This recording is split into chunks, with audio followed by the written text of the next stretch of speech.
CA JMP connector installation on JMP-U or UD cables.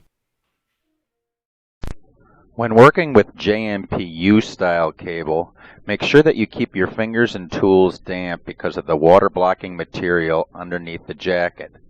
First, we're going to notch at the 1 5/8 mark, and then slit from the notch to the end of the cable. In the last ½ inch of the slit, make sure that you go all the way down to the braid wire. Then remove the jacket material.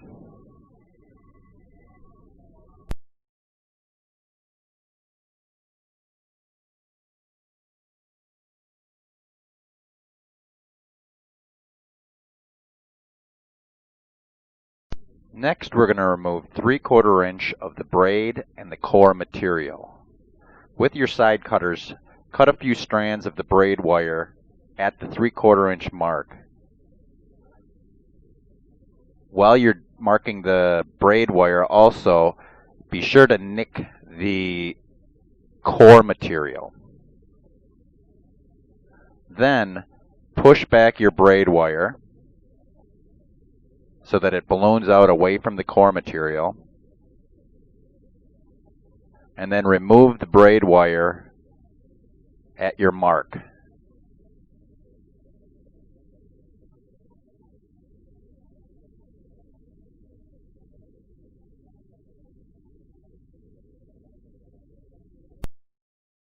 Now, at the 3/4 inch mark on your core material, score around the circumference of your core with a utility knife, making sure not to cut too deep. We don't want to nick the center conductor.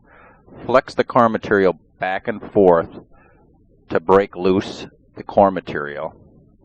If there's any little bit that's still connected on the core, lightly score it and flex it.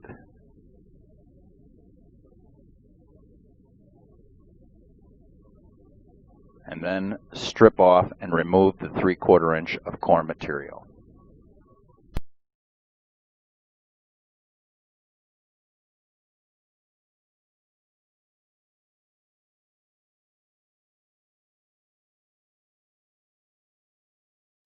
The next step is to install a 3-inch piece of mastic lined shrink tubing, the coupling ring, shoulder first,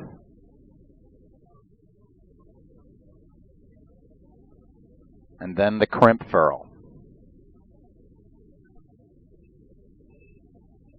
Now we're going to flare out the braid wire. Using an 1/8 inch slotted screwdriver, slide the screwdriver down to the jacket material under the braid and flare out the braid wire. Make sure that you keep the braid woven. Just flare it out. We have to have the weave intact in order to get a good crimp on the outer crimp ferrule.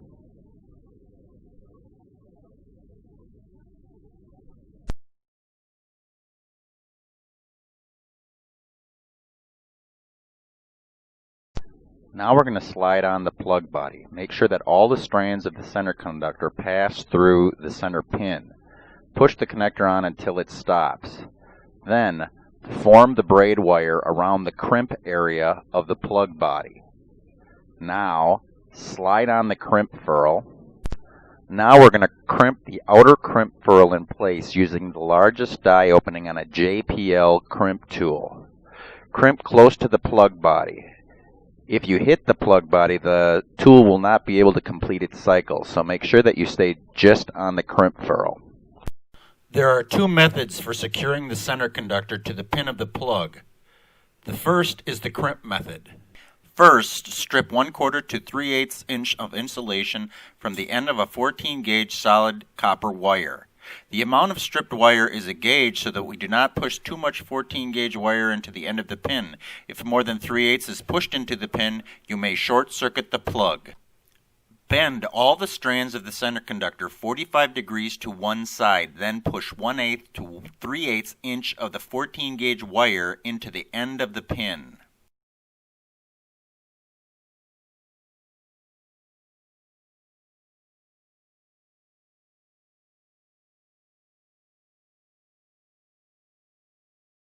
Now, using the 0.10 inch die opening, crimp the small diameter portion of the center pin of the plug. To test the crimp connection, hold the plug and pull firmly on the 14 gauge wire. If the wire pulls out, cut off the plug and start the process over. Trim off the excess center conductor and the 14 gauge wire about 1/16 to 1/8 inch from the end of the pin. The second method is the soldering method. Next, we're going to solder the center conductor to the pin. Hold the soldering iron on the center conductor right where it comes out of the pin. Feed the solder onto the tip of your iron and the wire. Once it gets up to temperature, the solder will wick into the pin. Put on enough solder so that you fill in the end of the pin. After the solder is solidified, trim off the excess center conductor flush with the end of the pin. Next, take the 2-inch long by 1/4 inch spiral cable wrap. Apply it to the cable just behind the plug body.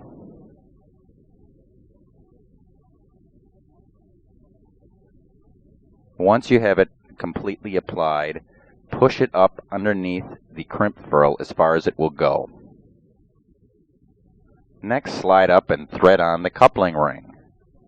Then slide up the mastic-lined heat shrink so that it just covers the crimp furl.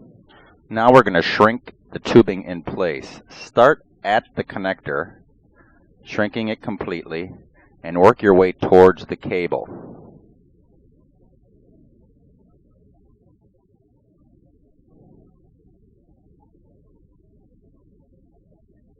Once you've completed the shrinking process, you will notice where the cable comes out of the tube, the mastic will start oozing out. When you notice that, the shrinking process is complete.